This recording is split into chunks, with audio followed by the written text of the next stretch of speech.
It is the final week of Kofftober, and we're taking it back to a good old classic. That's right. That is Laurie Strode's house from the original movie Halloween.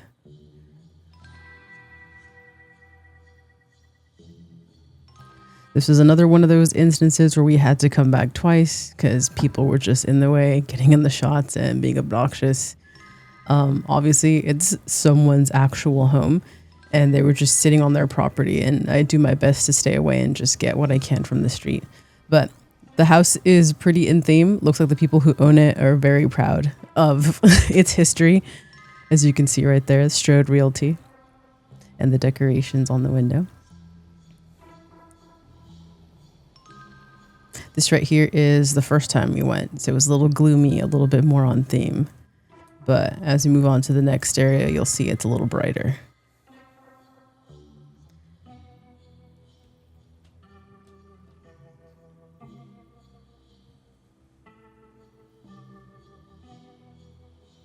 Yeah, as you can see, here's the second day. They've put up some more decorations.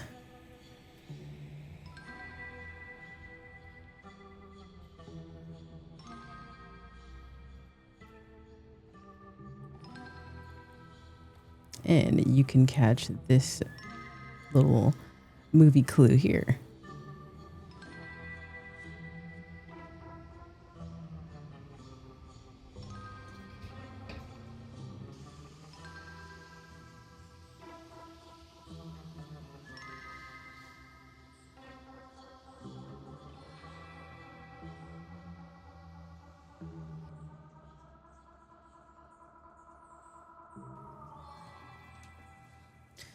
It's really interesting because a lot of the locations that were supposed to be set in Illinois are in like the most busiest part of LA.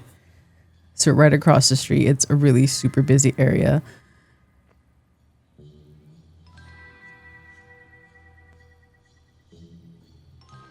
Looks like the neighbors get into the spirit too, which is pretty cool.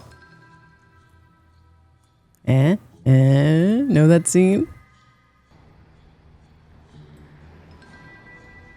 So this museum right here, it gives tours on the house next door, which is the actual Michael Myers house, as you see here. It was originally across the street, but they moved it here. I don't know why, but now it's like an insurance building. Looks like the people behind are also in the spirit. Yeah, they painted it these interesting colors, we'll say, and yeah, it's just an insurance house.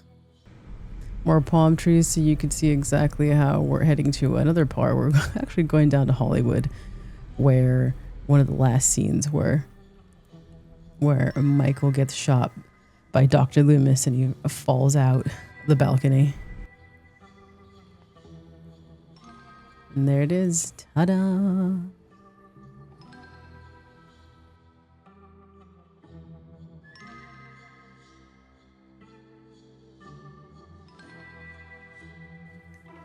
What we're heading to now is what's called the hedge scene in Halloween.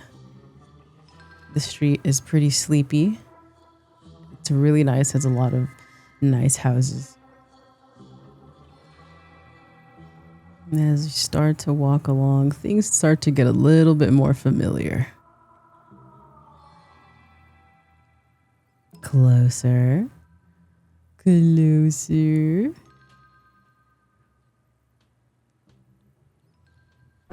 Oh, jump scare. Yep, there it is.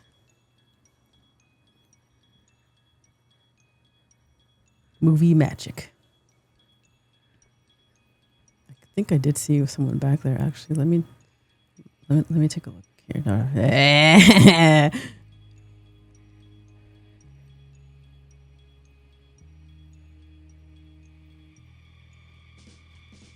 I can't imagine how many people the dude who lives here has to do with people looking at his hedge, but it was a once in a lifetime opportunity, so we took it and we were respectful, so yeah. Now we're coming up on the cemetery scene in which Dr. Loomis is talking to the graveskeeper. He has, kind of a hunch as to if Michael would be here, searching for his sister's grave. Now, they would have been parked right over there where those palm trees are in the scene. And they're filming it walking backwards, so pretty interesting.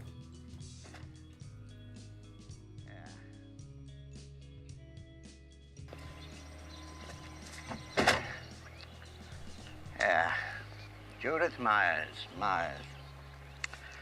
Row 18, plot 20.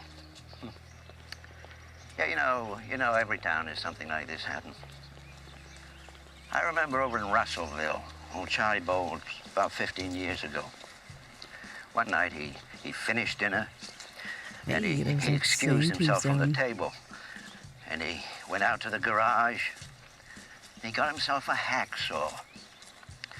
And then he went back into the house. Now this cemetery is very interesting because it kind of opens up and there's like a whole area like on the edge of the grass where it just turns into like a park where people were playing basketball and kids were like on a jungle gym and stuff. So it's very interesting what it's connected to.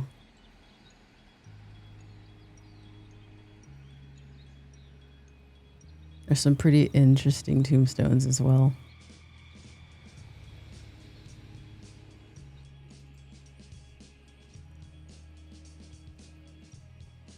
Looks like some of those were stolen.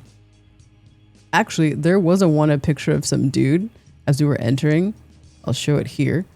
But apparently they had been stealing, I don't know what, which is kind of unsettling.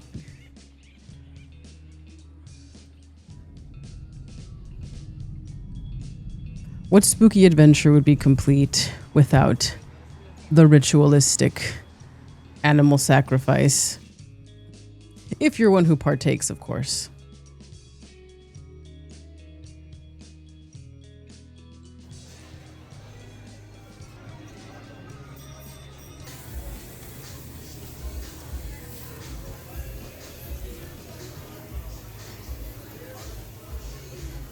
For that, we took a little trip to a Sweet Tooth to get some stuff for our friends and, of course, for me to enjoy as well. Now we're actually in a bit of a heat advisory, which is kind of sad given that it's so close to Halloween. It's been so warm these past few days, and I don't know if that excuses or that makes people not want to put as many Halloween decorations out, but there definitely wasn't enough. But the ones we did catch were pretty cool. There were a few of these diorama looking ass ones, big old ghosties. A lot of people putting stuff in their living room, which I thought was pretty cool. This 100 skeleton one, I don't know what that meant, but it looked pretty cool.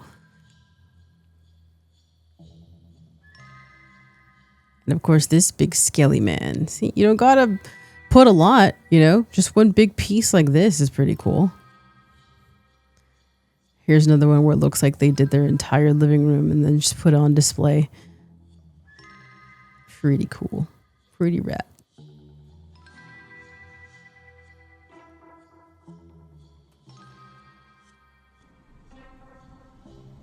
Well, that about does it for Kofftober this year. Let me know what you thought of a different format, if you enjoyed it, or if I should just go back to doing my little thing. But either way, thank you. Happy Halloween.